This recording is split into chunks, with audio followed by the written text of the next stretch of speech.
This is Talk of the Devils, the athletic show dedicated to Manchester United. Coming up today, we reflect on back-to-back wins for the club, finally beating Brighton and getting rid of that hoodoo as well, with players like Matheus Cunha scoring his first goal, Bryan and Mbeumo shining as well, Matthijs de Ligt, Casemiro. There's lots to talk about, and we'll also be hearing later on as well from Bruno Fernandes after he made his 300th appearance for the club. We're back in the studio in Manchester. Carl Anka's here. Andy Mitten is joining us as well. And we had an impassioned plea on social media for another man to be involved in this show. So this is Omkar. Critch, you need to force yourself onto Talk of the Devils this time around. It's about time you get to say your piece when all is good. You only get on to listen to you about finances and when we don't do well. Ian, make sure he's on. He's on. Hello, Critch. Here I am. How are we doing? We good? Are you? I'm all right. It's the age of rotated front threes, isn't it? So I thought I'd take a leaf out of Benjamin Sesko's book, sharpen my elbows, give Laurie a dig in the ribs. Absolutely. And bang, here I am. So there we go. I'm looking forward to the link-up play then, yeah? Absolutely. Before we go any further, Andy, there's only one place we can start. That's not with Matheus Cunha's first goal. It's not with Mbeumo's double. It's not with de Ligt's performance, Casemiro's performance. It's not any of that. It's a flag. That's where we need to start, right? Yeah. Alex, who's a top United fan, goes everywhere, home, away. He goes to the youth team matches, the 21s. He even came to Cork to see Talk of the Devils live. And he had a flag made, as requested, half in jest, just to show Brighton's pathetic average home attendance as recently as 2008. And he highlighted that. I'm not sure that any Brighton fan got it because it was a little bit cryptic. But we did, and some effort went into it. I think Barmy Charlie made the flag for him, so it was light-hearted, and I had a laugh when I saw it, and obviously inspired Manchester United onto victory. Absolutely. 5-9-3-7, and we got a fantastic picture from Alex and Adam holding it outside the ground before they went into the Stretford end. So thank you very, very much for doing that. A lot of people enjoyed that online, let me tell you. I shared it on the Talk of the Devils Instagram account, and there was just page after page of laughing faces, fire emojis, you name it. So yeah, a brilliant moment, and thank you for getting involved. Carl, you've written an article about Manchester United 4, Brighton and Hove Albion 2. And in the headline, it says, "It's a moment to enjoy." That's exactly how it is and how it feels, isn't it? Absolutely. So, post-match debrief, Laurie was with me. He did his full-time whistle debrief, and when you writing those sorts of Laurie was with you? Wait a minute. Well, no, he wasn't. It was Chris. I was sat right next to you for 90 minutes on He's still Saturday, right and there. I'm still here. Force of habit. So sorry, my friend. It's okay.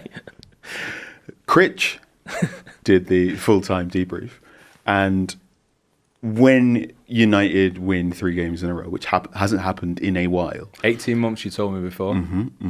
The conversation, I feel, inevitably then becomes, are Manchester United good, or how good can Manchester United be? Can they qualify for the Champions League? Are they in a title race? Is 21 coming? And I just wanted to use my match piece to say, let's just calm down and just enjoy writing out loud, or saying out loud, Manchester United look good on Saturday. Yeah, they did. They did. They looked good. There were a couple of wobbles, but they didn't fall over all the way. And they played well, took advantage of Brighton's weaknesses, and they were in control for the majority of the game. They were the dominant team for the majority of the game. That's good. Let's just enjoy that. Well, yeah, and they are simple things, Critch, in a way, but actually that's not been the case, especially against Brighton, very often at all. No, and it was good to get that hoodoo off the back as well. I think there was a lot of talk last week about how this was a game with more meaning to it than perhaps Anfield, and I wasn't sure if I agreed with that really, but I could see what people were coming from, because it's the type of game that United have slipped up in, and I think Carl's right. I think it's that. I think it's that's that it. They've raised the game at Anfield before, but it's been after the Lord Mayor's show when they've turned up in the next game. All right, they rescued it in the end against Southampton last season, but the general display following on from Anfield after everything that was said was not what they'd promised. This time it was. Absolutely. So they needed that response. And I was thinking the other day how have I felt after each of these 3 wins as they've come in. And Sunderland, obviously the context going into that, it was more relief, wasn't it, I think? So there was the relief of Sunderland. Relief to beat the promoted side at home. Yeah, exactly. Just before the international break. Well, second in the league now as well. It's looking better as the weeks go on, that result, right, as well. Liverpool was more elation, like any win at Anfield would be. But then this weekend, I think it's more like genuine optimism. You can start to see progress being made, and now you've put this string of results together. It's a platform to build on, rather than any one thing that can just be tossed off as a lucky result or whatever. So there's that foundation there now, and I think that is the main thing to take away from the weekend, and the reason why feeling a little bit more optimistic than certainly were 3 weeks ago. Yeah, another reason to feel optimistic was the fact that Manchester City and Liverpool both lost on the same weekend that Manchester United won. And that hasn't happened, Andy, for 2.5 years. So are we allowed to be feeling a little bit more optimistic, like the lads are saying? Yeah, of course. 3 wins. Look at the league table. It's natural to feel it. And I noticed Brighton fans singing, just like Brighton, your city is blue. Well, Manchester City support absolutely dwarfs Hove and Brighton Albion, or whatever they're called, so they're not even fit to sing that. I'm not going to mention them anymore.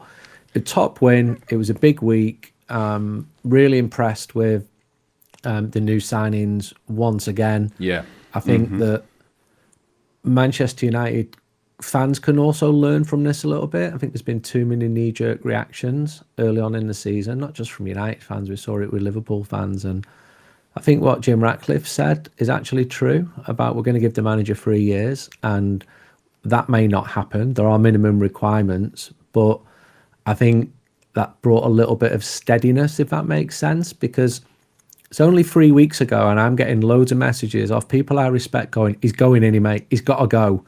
And like, they've all gone quiet now. So what happens when United lose another game? Because it's going to happen. We saw on Saturday, we saw in the win against Burnley, there are times when this team still look really vulnerable, and Brighton look really good at times. So to beat them, to score 3 goals, good atmosphere, especially from the Stretford end. We need to mention the Red Army. It's looking better with every game. Them flags, they're original, and a huge feel-good factor. And it feels like it's been a long time.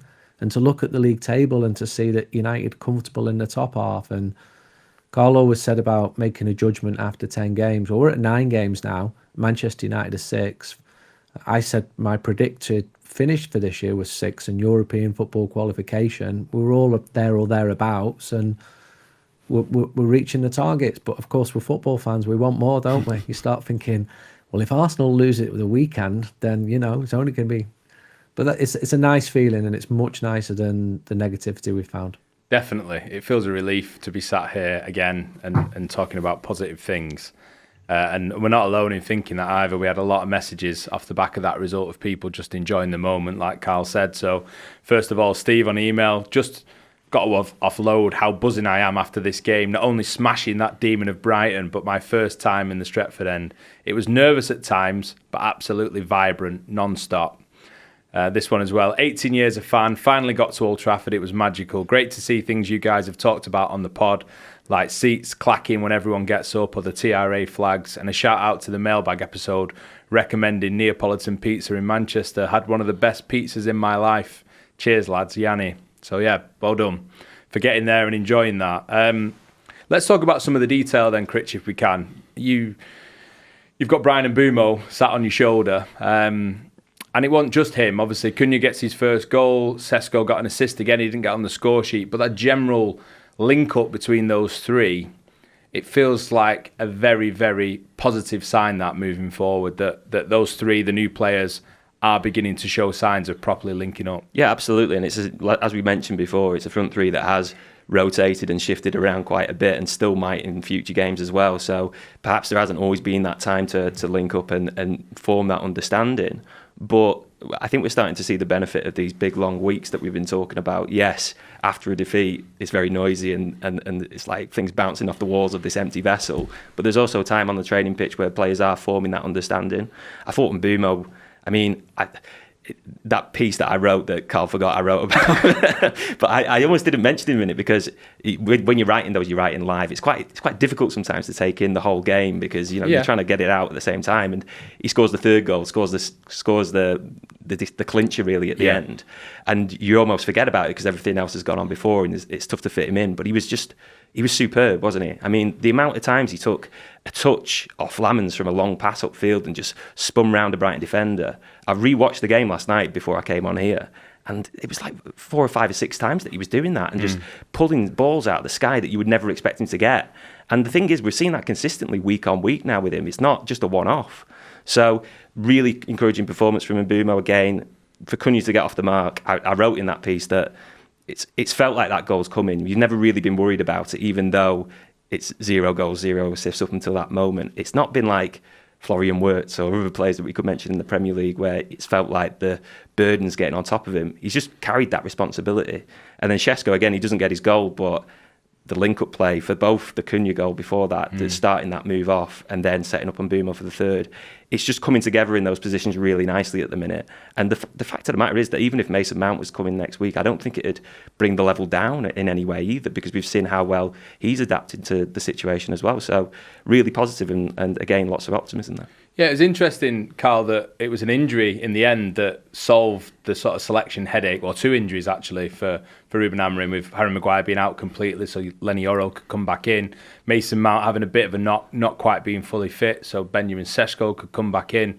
But I think the fact that it doesn't feel like United were weakened by those players missing, again, is another encouraging sign. And I just don't think I've ever seen a player more happy than Matheus Cunha after that game. He was absolutely bouncing, bless him. It really feels like the United fan base wants to love Cunha, and Cunha wants to repay that love in kind.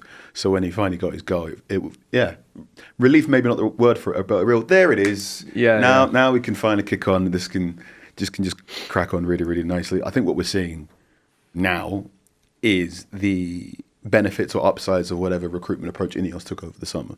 So the idea of getting in Cunha and Mbeumo, 2 Premier League tested players, was you would reduce that onboarding period or that adjustment period to the league, because they already knew the left and rights and everything about it. So while there are other players, like Critch mentioned, who are perhaps not quite adjusting to the hustle and bustle, Cunha knows the league. He knows how to score against Brighton. And Mbeumo knows how to take a big long ball with his first touch. His first touch is so good. It is, isn't it? Yeah. I'm not sure if it's because, in contrast to previous players who've been here who haven't had the first touch, or if it's just a legitimately brilliant first touch. No, I think it's that. Okay. Do you remember I remember saying it on the podcast, the first game where against Arsenal, the first touch of the first game that he'd ever played in the Premier League at Old Trafford for United, and it was immaculate. And it feels like it set the tone for his first touches henceforth. It's just excellent. I think Mbeumo was the one signing where I had the least amount of doubt. Okay, you could have gone, why are you buying Mbeumo when you've already got a man there? But I just thought Mbeumo as a talent was going to be a success, and I feel he's going to be a success. That's me protecting against injury. Even his partnership with the Mad is getting better week on week. Yeah. I think right at the start. And he's dancing. I love that. I love the video of the dressing room together. So that's good. This Cunha was another one of why you're getting Cunha when surely that's Bruno Fernandes' role. But you can see now Cunha being there is reducing some of the burden on Fernandes to do everything. And it seems like Fernandes and others are enjoying Cunha just being there and having that as an outlet. And then Šeško, yeah, absolutely. Bit of a stretch goal, but why not go out for a striker who can do the pinning of defenders to a great degree of what Højlund's doing, and also have a more confident shooting threat himself. And then Lammens on deadline day. I think Lammens coming in on deadline day might go down as one of the best bits of business that window, because it's nice, isn't it? The quiet. Do you think that's what it is? That's what stands out, the quiet?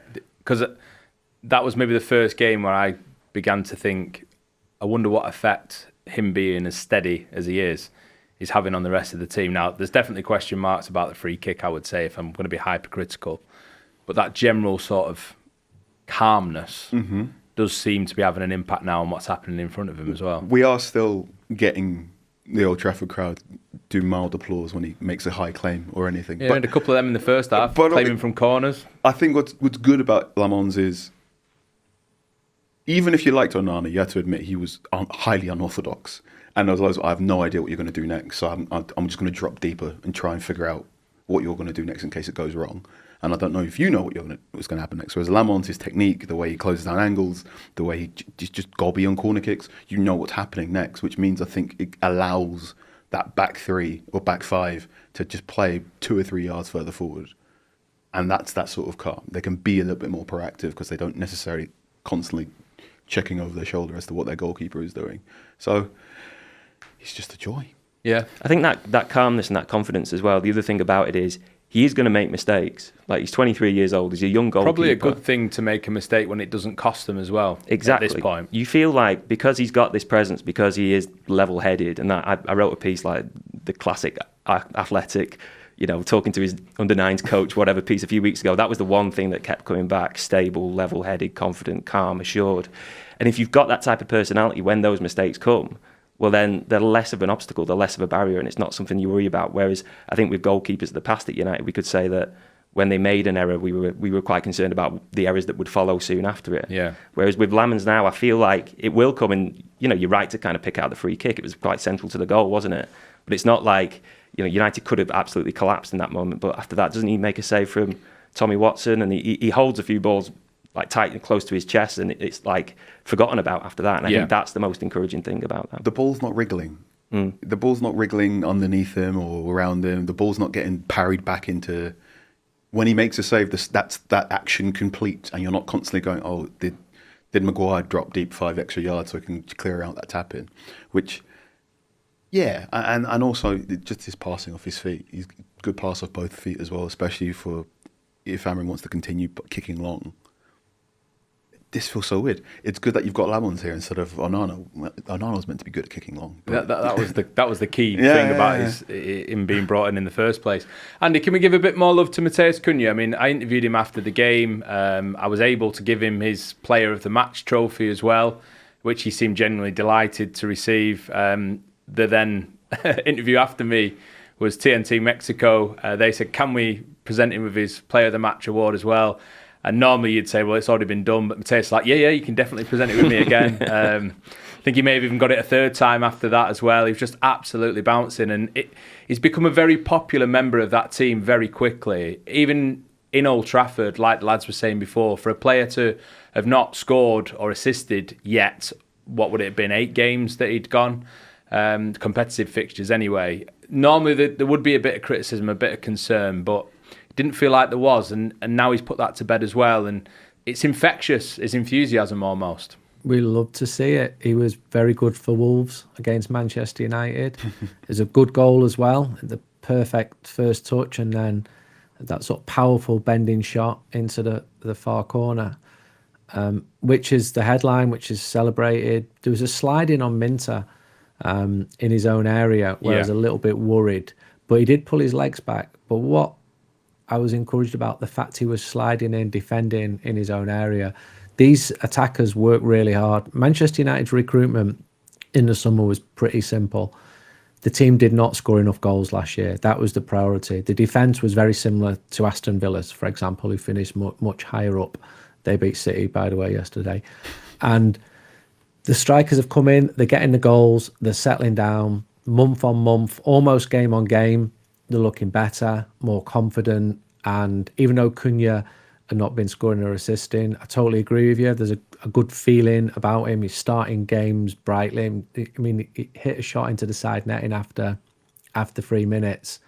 And I'm really liking what I'm seeing of him and Mbeumo. And because the injury load is not too heavy, because it becomes a problem when it is too heavy, you can get by when Mount's missing, but isn't it great that Mount could come back and everyone would be completely relaxed about that? I was a little bit worried about the defence at the start. I thought Brighton had a strong first 10 minutes, and United's defence looked very open, but then they rectified that, which is another sign that they can do things mid-game. And there were moments in the second half when Brighton sort of surged back, and Watson looked fantastic. He's only a teenager, I think, where we've got worries, but Cunha and Mbeumo, absolutely spot on. They were brilliant at Anfield. They were really good against Brighton, Premier League proven. There's no guarantee when you sign a player he's going to be a success at Manchester United, and it's still early for them, but so good, so far so good.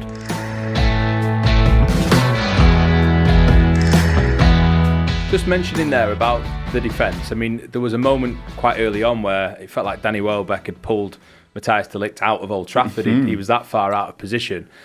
And the first 10 minutes, there was a little bit of concern with how things were settling. That said, from that point, they played so well. And there was an interesting tweak with Luke Shaw's position in that game and the way that Diogo Dalot adapted to that as well. What did you make of it? Yeah, so I think it was a higher risk, higher reward approach to defending compared to Anfield. So, like you say, first 10, 15 minutes, you're watching De Ligt track Welbeck all the way close to the Brighton penalty area, and I pointed out to you going, oh, that's deep. Also showed De Ligt's commitment to going with him. Yeah. I think that's one of De Ligt's great skills that we've seen so far in the United shirt, and probably why he's nudged ahead of Harry Maguire now, is that he has a greater sense of when to jump and when to press high. So that's why he's got that job. And then the same thing, Luke Shaw was also really, really pushing high up, really aggressive technique in the first 10 to 15 minutes. In the past, you've watched United defenders press high, and then opposition team go, oh, they're man marking us. All right, I'm going to do this, and one of them's not really quick, so the ball goes in, and then lo and behold, oh no, they've been easily manipulated and blah blah blah blah blah. But it worked this time. I think there was an aggression that matched. No, let me say that again. The timing on the aggression of the tackles was so much tighter compared to what we've seen previously. Previously, it was they push up really high and they get turned anyway. Whereas I think they really, really relished that battle with Danny Welbeck. Shaw's very good at making sure he doesn't get spun, but also if he does get spun, Shaw knows how to make sure you don't run too much further, shall we say. So that was good. And then also, I think how they approached the Brighton's wingers. So Minte was definitely a problem, was definitely giving Yoro a bit of hassle in the first half an hour. Well, he had that chance, didn't he, which would have been offside, to be fair, but it's probably Brighton's best opportunity early in the first half. And it felt like Yoro couldn't quite decide when he was supposed to engage and when Ahmad was supposed to drop. But that was, after that half hour, seems to be a conversation. Ahmad seems to understand he needs to be tracking more as well. I think Ahmad's really, really beginning to make that right wing-back role his own, both ways, which is really, really good.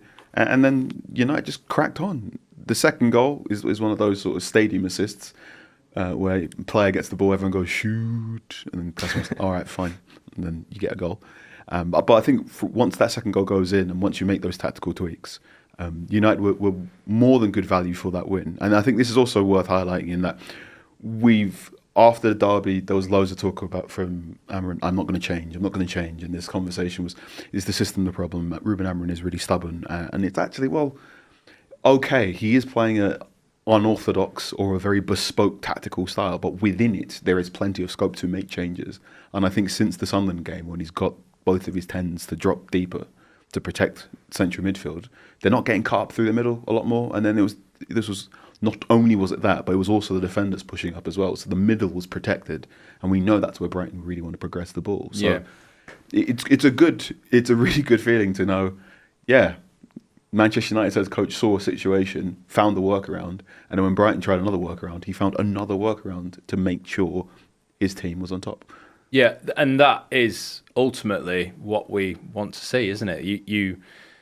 There's been criticism of Ruben Amorim's stubbornness for sticking with the formation, but then when you watch vast swathes of that game against Brighton, they weren't really in a 3-4-3 formation at hardly any point. No, but then I think that's probably been the case all the way along, right? And I remember his second game against Bodo Glimt, and the TNT commentators were saying he's gone to a back four, he's playing 4-4-2, but it's not. It shifts and changes in game. And he's the excitement of English commentators when anyone plays 4-4-2. Like they notice something. Oh my God, I've noticed this before anybody else. 4-4-2, No, it just happens.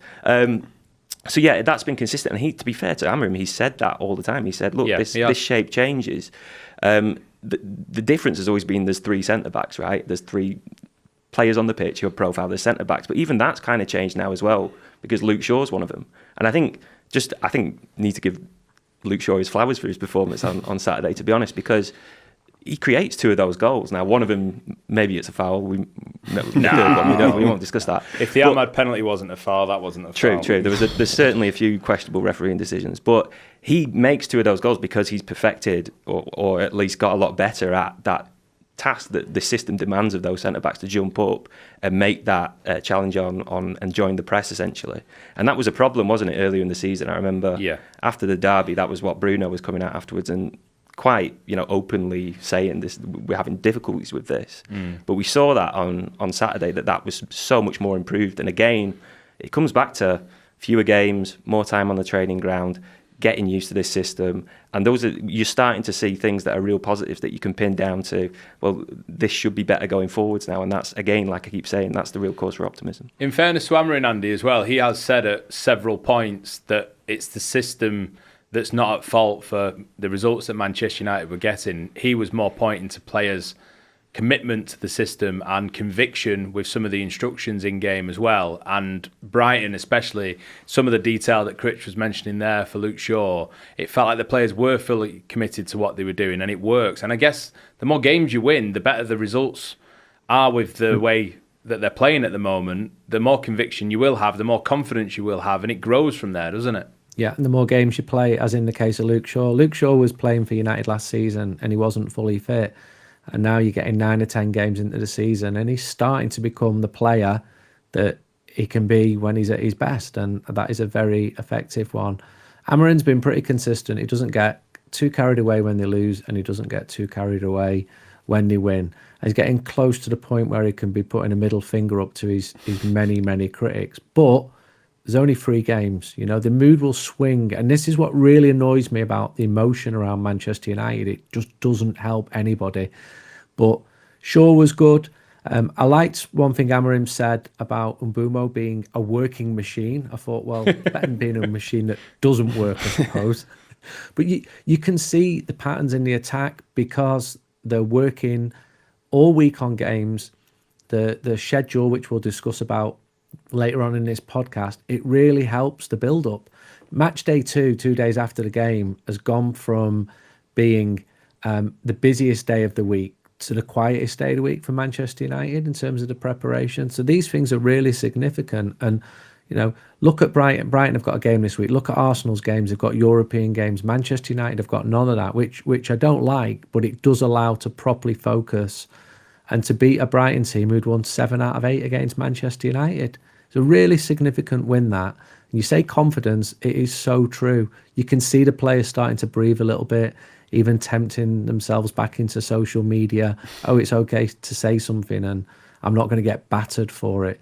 It's all good. And the more wins that we get, you know, when we're talking in a few weeks and it's a few months and we've won 12 on the bounce, we've just got to calm things down a little bit then. I'm joking, but it's a lovely feeling.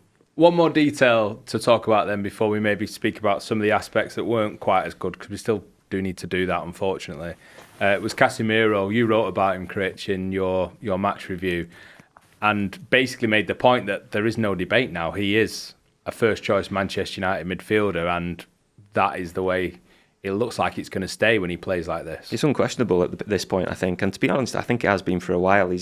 United have just simply looked like a better team with him in the side at the moment. And look, he's a player that I feel like over the last 3 years, I must have written and spoken about Casemiro more than I have any other United player, and more than you would for any real holding midfielder. You know, a player that's not supposed to go unnoticed a lot of the time. He definitely goes noticed. He definitely goes noticed. He's gone a lot. There's been a lot of noticing going on over the last few years with Casemiro, and you know, sometimes I think that discourse around him, it doesn't always help, because it sort of sets him in stone and defines him, and people get their own ideas about it. And you know, the phrase "leave the football before the football leaves you" is now part of like English football lexicon, isn't it? That's probably about 3 years ago now. Exactly. As well, yeah. Well, it was Palace, wasn't it? It was May 2024. Oh, was it? Yeah, okay, I think so. That's 18 months ago. So 18 months. But it feels like that sort of defined, I don't know, about a 6-month period for Casemiro. There was that game, there was the Liverpool game at the start of last season as well, where people were on top of him. But if you just step back, and it's hard just not to appreciate that you are still looking at somebody who was one of the best holding midfielders of his generation. And yeah, but he's not at the peak of his powers now. A lot's made about his age. He's younger than Virgil van Dijk. He's younger than Kevin De Bruyne. I know he's not in the Premier League anymore. He's still got something left in him. And don't get me wrong, there's not the same physicality and the mobility to get around as much as he used to have, absolutely. And he's had moments this season. I know there was a debate about the red card against Chelsea, but it was pretty unforgivable, wasn't it? It still blows my mind that he'd never been sent off before he came to United. And how many's he had? 3? Is he on 3 now, yeah? I think, I've lost count, to be honest. So it's not like he's without blemish, but even that game, even that Chelsea game, I think served to prove the purpose that without him in the side, United just don't look as good. He went off, it went down to 10 versus 10 again, and Chelsea dominated the rest of the game, really. Yeah. So he's so important right now. And I thought what Amorim's comments afterwards were interesting as well, saying, you know, he's a lesson for everybody else, and it felt a bit pointed that as well, I thought. Well, Tyrone Malacia being back in the squad was a bit of a sign of that too, I suppose. Exactly. I think that goes to show that if you work, and that's what he said essentially, you need to work for me, and you know the story isn't over at that point. And I think that's, you mentioned Malacia, I think that's absolutely the case for Casemiro as well. Yeah, I need to take a bit of credit for Casemiro being awarded that goal, I think, as well. Usually there's a bit of a conversation down by pitch side as to who gets the goal when there's a moment like that with a question mark whether it's an own goal or not. Because we have a screen so we can see the replay, you can see whether the shot's on target or not. So I was just very positive that, yeah, it was going in that. Definitely Casemiro's goal, no question about that. The match manager looked across, Alan Keegan on the mic, stadium announcer looked across. Yeah, definitely Casemiro's goal. Announces it, then I saw the replay, I was like, oh, yeah, it's definitely Casemiro's, no question about that. So it was good to see that he got it. And had a little extra reward to add to his assist for the first goal as well, for his performance against Brighton. If we can we touch on some of maybe the issues that were in the game as well? There weren't as many as usual, thankfully, but there was a couple. Main issue, I think, from it was the way that the substitutions were made, and then it seemed like United's level dropped, or there was a little bit of sloppiness maybe that crept in. And a match that was looking like 3, maybe 4, maybe even more, somehow became nervous for a moment. Yeah, I definitely feel the team lost their shape once Šeško and Casemiro went off in particular. So Casemiro's on the hour mark, which I thought we'll probably see 2 or 3 times more this season, where he just exerts himself for an hour, then hopefully if you're not in a good place, it could be space for other people. But you do see when he does go off, they're not able to sweep the larger areas to the same level and the same finesse that Casemiro has. They also lose quite a bit on set pieces in both boxes, so you have to deal with that. And I feel without Šeško, when it was Xerxes on for Šeško, the long passes into the final third, they weren't sticking. The headers weren't being won in the same way that you can regularly do. So a little bit looser. I think Dorgu didn't have the best cameo either, so you lost some drive out wide too. Well, it was the moment of giving the ball away, then obviously chasing Minter down. Mm-hmm. I mean, I don't think it was a sending off. I think the ball was pretty much in Lammens' hands by the time Minter was brought down, but it's borderline a red card, and then it's even more of a sort of panic than there was momentarily. That was a game that was refereed quite strangely. The Old Trafford crowd was furious when Ahmad wasn't awarded a penalty, and Andy Taylor spent the majority of the game content to leave his cards in his pocket. I think that sort of let it flow. But in terms of the sharpness coming onto the field, I mean, I don't think there's any issue with Amorim making the changes. I saw a bit of criticism for how many changes he made, but this is part of getting people involved. The 3-0 up, like, you should be able to make some of these changes. So it's more on maybe the players' sharpness coming into the game, which is a challenge when you come on as a substitute, no doubt, but they have to make sure, because they should be pushing really to get back in the team as well, to be fair. What you see, I think what we're seeing now is the beginning of a best 11 for Everton, and I think we now know. Was that it? It's as close to it, I feel. I mean, Lisandro Martinez's return towards the end of this month, hopefully, will may recolour that left side of the fence again. Mazraoui? That hasn't had the consistent time on the training ground the same that others had due to various knocks and illnesses and everything there. But I think the front 3 now, plus Mount, question mark, is beginning to be set in stone. I think Ahmad is beginning to make right wing back his own. I think Bruno Fernandes and Casemiro pick themselves. De Ligt's got a job. Yoro might have a job now too. And I think that first starting 11, what you saw that started against Brighton, I think that's the reason for optimism, and maybe why 2 or 3 of us are getting giddy, and why I'm sure by Wednesday someone's going to start talking about Manchester United in the Champions League. But it's the other bit. It's and I don't want to future cast or be too doom-mongering, but it's the bit of, okay, what happens when Mbeumo and Ahmad and others go away for AFCON? You know, what happens if a certain player goes down? That's why we should try and stay on the level there. So plenty of good bits, but to go back to everything, the really, really good bits. The fact is that even when things did lose their shape, United still found a way to win. And also, the fact they got a 4th goal That was so important. I don't think you can underestimate how important that was in the stadium, if not for people around the world watching, just to restore that feel-good factor and make it feel like a proper victory rather than one that they had to hold on to at the very end. And you felt the energy in the stadium go straight back up and be restored to where it was at 3-0. And then it was the final whistle as well, which made it just even better, didn't it? But it's the second time in a week where they've been pegged back and they faced a little bit of adversity and they've just gone up the other end and scored. So, and I don't think we can play that down either. That's the been dummy really from important. Bruno as well, by the way. Oh man, look, that's worth a fantasy assist. FPL, come on. I got nothing else out of that game. Aiden Heaven deserves the assist. Well, You no, don't get the young lad. Still, how many has Bruno got? What, this season? No, I mean in his career to this day. Right, okay, right. Not know if Aiden Heaven's ever had an assist before. No, so to be fair. Not in senior football anyway, so he deserved his moment as well. And Danny bloody Welbeck did it again, didn't he? Yeah, I wonder if he would have been born 10 years earlier, how his Manchester United career would have faded. It was a fantastic free kick. Or could the goalkeeper have done a little bit better with that? He's a top lad, Danny. He's a Manchester lad. He's a United fan. As Laurie said, he talked about there was interest in him coming back to Manchester United. And United did wobble. And if you're 3-0 up and you don't bring players on till the 64th minute, you would like to think that they can see that out. So it shows a couple of things. The importance of Casemiro, which we've discussed. You've got the fringe players needing minutes, not getting minutes in cup competitions because United are not into them. And the subs weren't as effective as the players who'd started. You know, Mainu stumbled, which led to a Brighton shot. Dorgu came on and was booked within seconds. I don't think it was the best game for the referee at all. You've both mentioned that. You're both right. I know Anthony Taylor's a top referee. I know fans think that every referee is against them, but he didn't have a good game, in my opinion, on Saturday.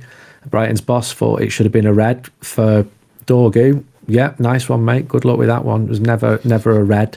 And then you had the two lads come on after 82 minutes. Ugarte came on for Cunha. United were a little bit more compact after Brighton had Hove, or whatever they're called, had been very dominant. And Xerxes, a bit of a forgotten man, came on after 82 as well, got a few touches, quite an intelligent stretch, 5 minutes from time. But he also, you could say, lost his man for Brighton second. So it's right that we talk about the substitutes and Manchester United being weaker.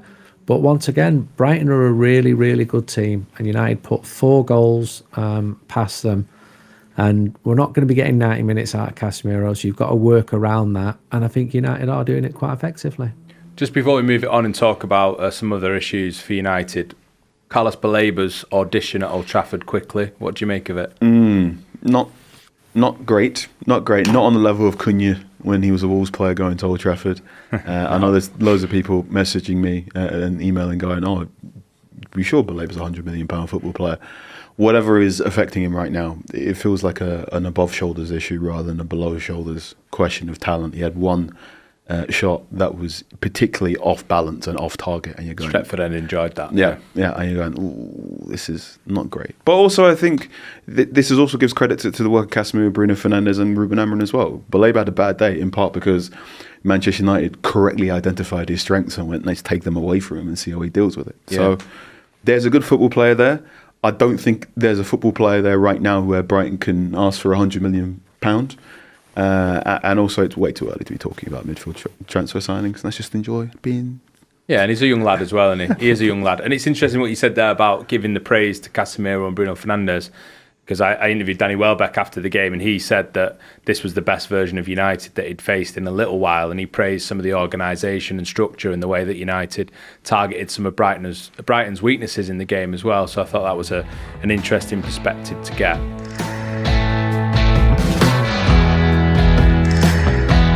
Right, Andy, let's talk about some of the other issues facing Manchester United at the moment. You've written a couple of articles on The Athletic reflecting on the way that the fixtures have been scheduled across the next few weeks and beyond for United. What's the latest on this?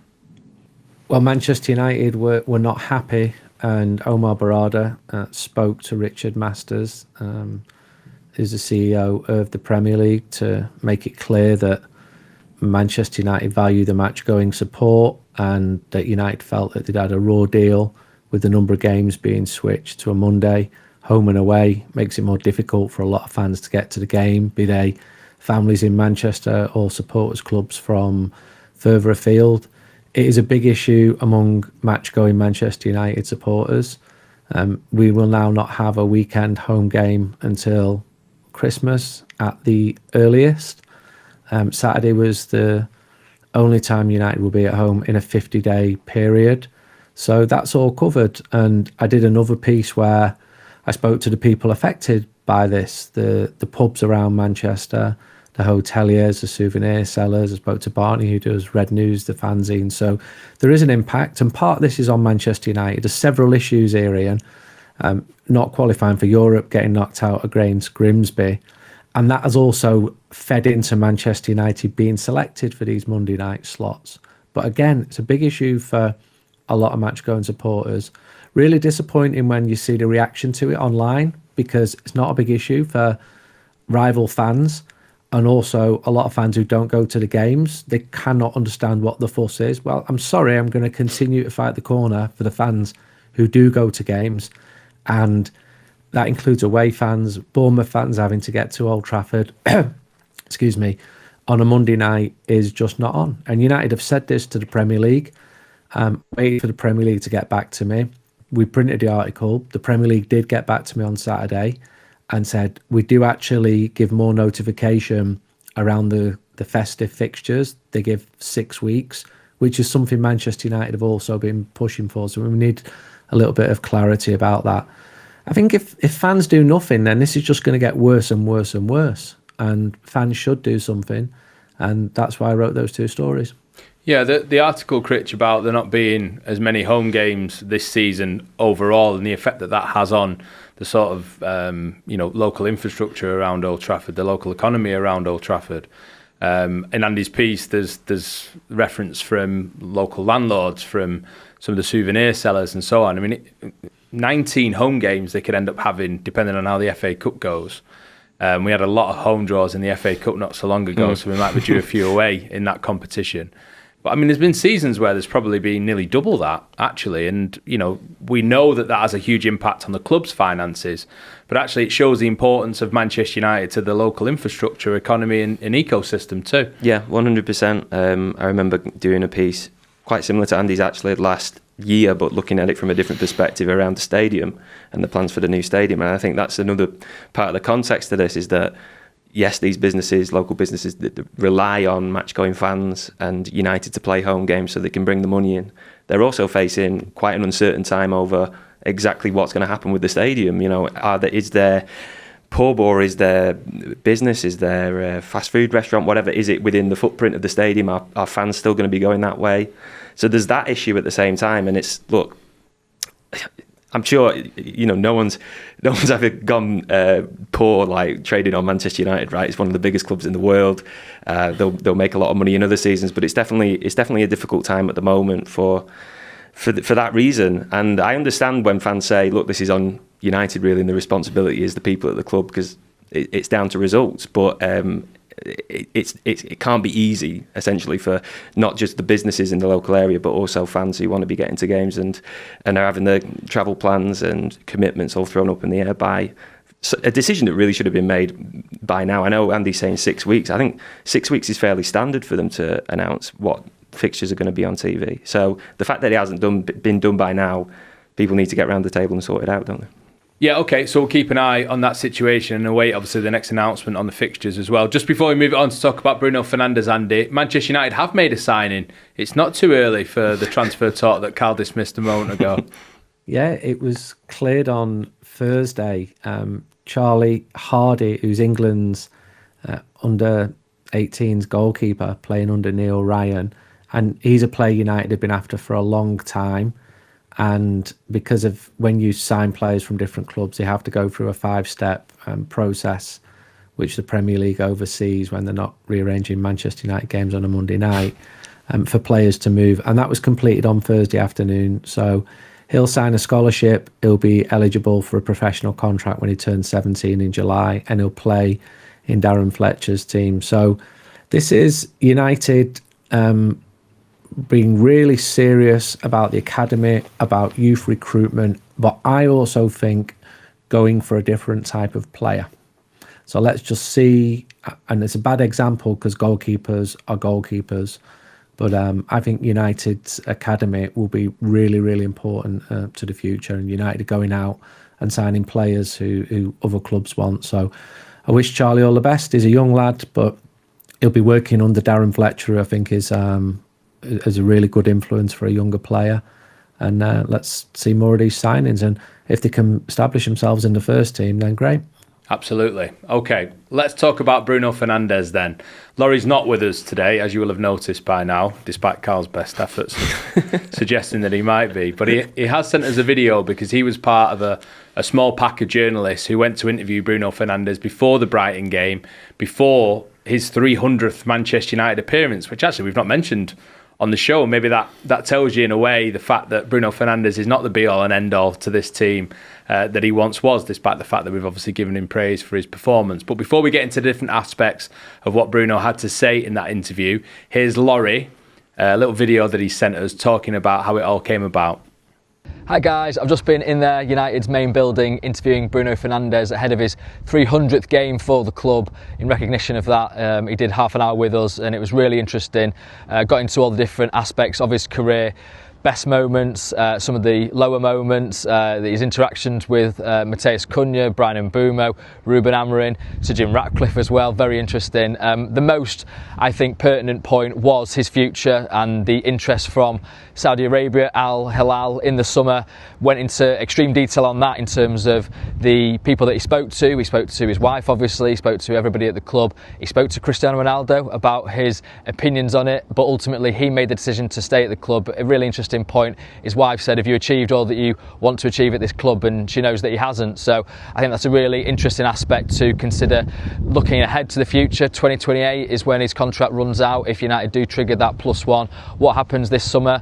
I think there's still some room in terms of clubs being interested in him from that part of the world and also from Europe, but clearly the desire from Fernandes to maintain his standards at this club and perform at an elite level is clear to see. He sort of touched on the fact that actually he's doing more running now than he ever did when he was in the number 10 position, so which I thought was a different way of viewing that role at least. But yeah, obviously the piece is out on The Athletic and we'll get into it on the podcast, but yeah, just wanted to give you a quick update right outside Carrington ahead of the piece going live later. Cheers guys.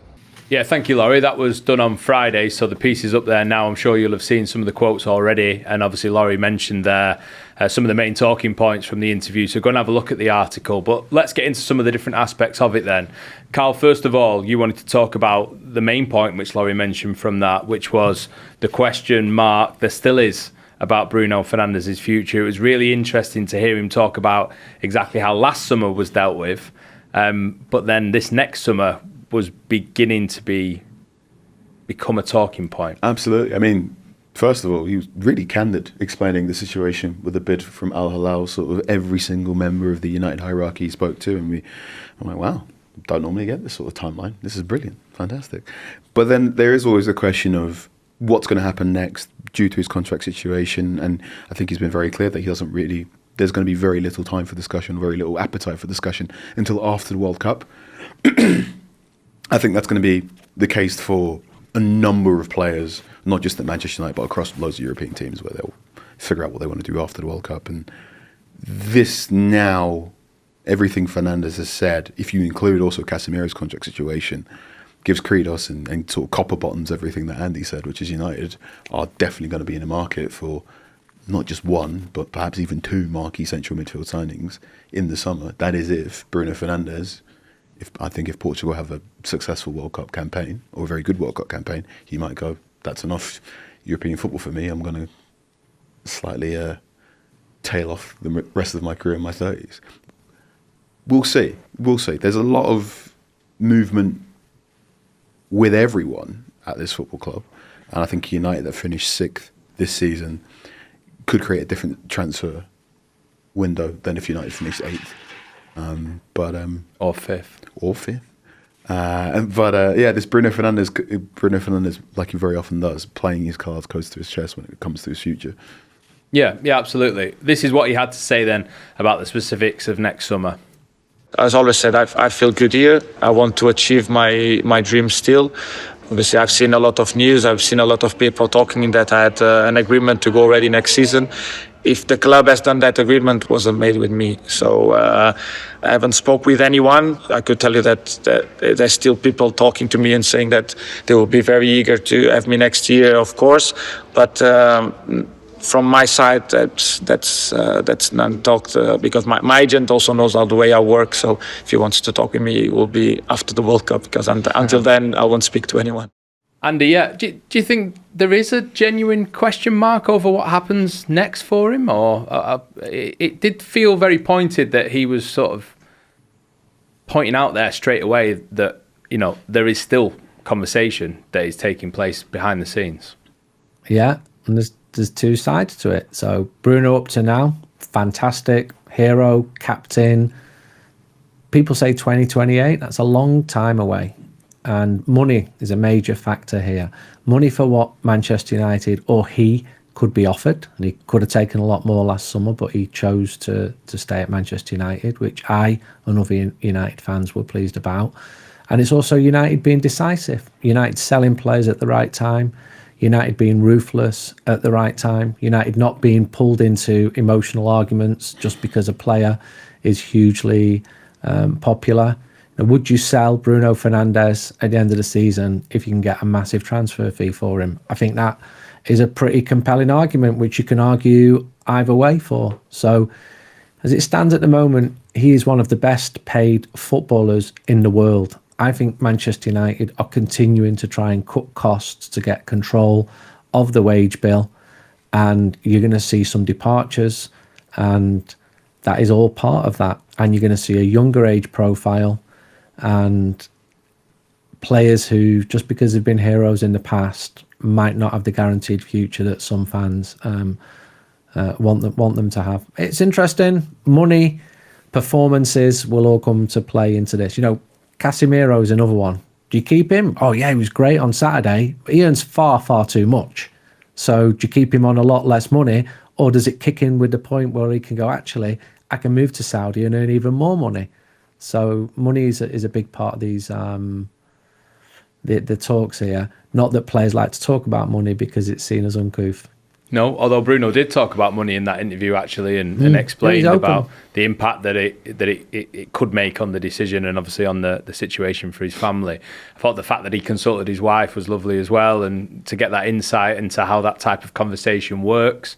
One thing I have noticed with Bruno this season, more so than before, he's always been a very confident talker. He's always been someone who speaks his mind in the right moments, but it felt, when I interviewed him at the start of this season and listening to elements of the chat with Laurie and the others, it felt like there's a bit more of a statesman to the way that he's speaking. He's getting involved in issues around the club, which you wouldn't have expected him to previously in terms of on the pre-season. He was talking about the transfer dealings that Manchester United had, which is unusual for players to have a say on something like that. It feels like it's a domain maybe more for the manager. So I feel like the conversations that he talked about taking place last summer, the fact that he felt wanted by the club, that he felt wanted by Ruben Amorim in that moment as well, kind of empowered his position to the point where he felt like he could have a bit more influence. And one of the points from the interview, Critch, that you wanted to talk about was the fact that he was talking about some of the character of the players that had been brought into United this summer. And Amorim's been very open. A lot of it was about helping Bruno and trying to relieve some of the sense of responsibility from him, because it felt like he was United's most important player mentally, physically, and in terms of ability as well last season. Yeah, absolutely. I think, one thing that people kept saying last season was, where would United be without Bruno Fernandes? But I think you could flip that on its head and say, well, where would they be if they had more players like Bruno Fernandes? Yeah. If they had players who... Of his level, at least. Of his level, but not just his level, not just in terms of his ability on the pitch, but in terms of that responsibility that you talk about as well. Because I think we can all think of players that have played for United over the last few years who've found the shirt a very heavy one to wear, who've let that burden wear on their shoulders, and they look encumbered by it when they're playing. And that's a different. And I thought it was interesting that he was talking about the signings that have come in this summer. He feels that it's very different from that particular Matheus Cunha. I mean, everything that we were saying before about how this no goals and no assists didn't seem to be weighing down on him. It's reflected within those quotes with Bruno, which were before the game, before he scored on Saturday, right? Even I think he was talking about Benjamin Sesko as well. He was saying that how he's somebody who really wants to work and improve and get better, and that's the most noticeable thing about him in training. And then he said he almost changes and transforms during a game. So when I watch Sesko, I don't get the impression of somebody who's maybe overawed by the stage that he's at the moment, but maybe in reflection when he's outside of that environment, he's thinking, I need to get better, I need to improve, I need to reach the standards of a United player. And then when he's on the pitch, he's done more than a good job of it so far, right? So I think that's really encouraging to hear that mentality.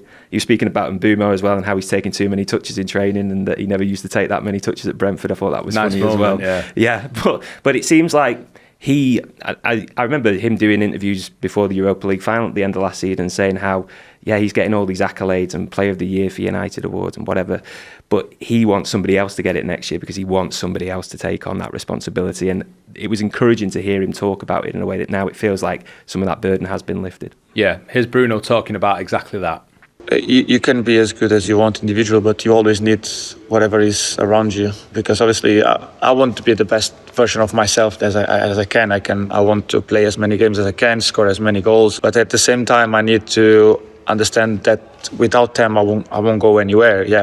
Probably people will say, Bruno's doing very well and everything, but that's not what I want. Obviously I want people to say good things about me. I will be lying if I say no, but I want the team achievements, because that will be massive for me also. It will make me, in the eyes of people, be a better player also. So I think that's what's missing in my time at United, that we do something as a club, something bigger. My individual performance will put me in some place, but not in the place that I want to be, because I want to win trophies. I want to be recognized by the many good things I did for the club, but I've brought something back to the club, not just my individual numbers. Okay, the next point, Andy, that you wanted to talk about or reflect on from the Bruno Fernandes interview as well was his role in the current team. Now, we touched upon it a little bit in our reflections from Brighton, but in the interview pointing out that he feels he's running more now than ever in Manchester United's midfield, again, is an interesting insight into his little world at the moment.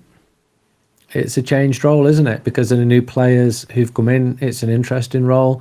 He's not going to get the numbers that he's had in previous seasons. The glory, the match-winning moments are going to be less likely, the assists, because he's playing deeper. So it's quite interesting for him to say that he's doing a lot more running. How long can he do that running for? Who's he going to be doing the running alongside next season, assuming that Casemiro moves on? Does a younger runner, Baleba, for example, come in? Does he ease the burden? So I'm trying to look into the future of Manchester United as well. I like his openness. He does a good interview. I think he's a good captain. I think he's knitted together a very complicated dressing room, although it's much better now than it was a year ago, by being the person who he is. And it's not easy being Manchester United captain. You've got so many demands on your time. Everybody wants a piece of you commercially. You've got all the different supporters groups. But I think he makes a really, really good job of it. But I would be really interested to know if Bruno is at Manchester United in 2 years' time. And I don't know the answer to that. And I was really pleased that he stayed. And also, I think it helps him. If he wants to play in the World Cup for Portugal, who've got a brilliant team, it does help if he's shining in the Premier League as opposed to the Saudi League, because not everyone has Ronaldo's status. So it helps him. But there's also a bit in where he wants to achieve. He genuinely feels that Manchester United can come back, and 2028, that was the year that United were hopefully winning the league title, wasn't it? It doesn't sound as ridiculous as it sounded a couple of weeks ago. Imagine Bruno Fernandes lifting the league championship for Manchester United. These things happen in sport. It sounds so far-fetched at the moment, and I've no idea what his role's going to be, but bring it on. Andy, I don't want to say anything after that. I just want to leave people with that thought to end the podcast today. So thank you very much for bringing us that thought, and thank you for being on the show with us as well. Critch and Carl, thanks for your company in the studio. Thank you to everyone watching along at home. I need to, or wherever you are these days, that's like an old school TV thing to say, isn't it? You don't have to watch this at home. You can watch it in the car whilst you're not driving, on the train, whatever. But thank you for your company. Before we go, just want to point out as well, there are still tickets available for Talk of the Devils live in November. It's the 11th at Soho Theatre in Walthamstow. The details on how to buy tickets are in the show description. Manchester, as it has been for a while, is sold out. That's the night before, but we'd love to see you down in London. So go and have a look at that. And thank you again for being with us. Good this, isn't it? See you on the next one. Take care. Bye-bye. Thanks for watching this episode of Talk of the Devils. Don't forget to hit subscribe if you've not done already. Like the video and also get involved in the comments too. And click the bell to make sure that you never miss an episode with myself, Andy Mitten, Carl Anka and Laurie Whitwell. There's also our social channels at TOT Devils on Instagram, X and TikTok. Thanks for watching.